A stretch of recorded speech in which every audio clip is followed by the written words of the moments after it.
So let's start by embarking on our journey.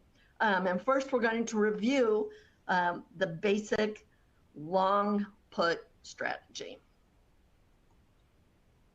So, as we know, an option holder is granted rights to, in this case, it's a put, to sell stock at a specific price or strike price and at an expiration date before or at that expiration date. And this applies to whether you're trading stocks or ETFs, indices. If you're trading indices and you're buying a put there, that's a whole different kind of expiration, right? Because they're European, and you'll have to wait until expiration.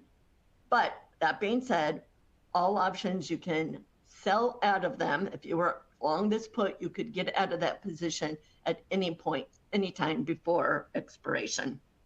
Now, the seller of this long put, right, we are paying them a premium so that they are obligated to buy the stock from us at our strike price on or before expiration. That is their obligation. Now, all options are worth 100 shares. So if you were to exercise your put, you would sell 100 shares at your strike price. The seller, on the other hand, would buy those shares from you at the strike price preordained for whatever option that you selected to purchase.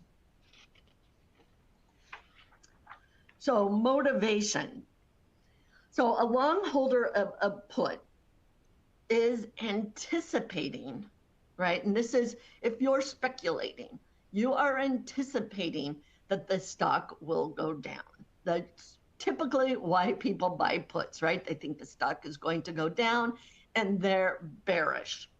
One of the predefined risks of buying that put is what you pay for it. So the amount that premium that you pay for that option is the most that you will have at risk.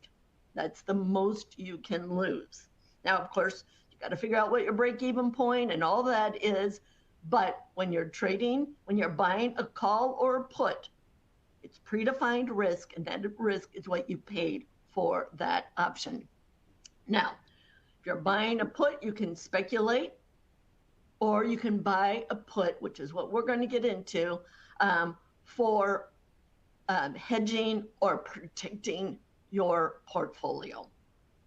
Lastly, and I really want you to go back, have a conversation with your brokerage firm about this.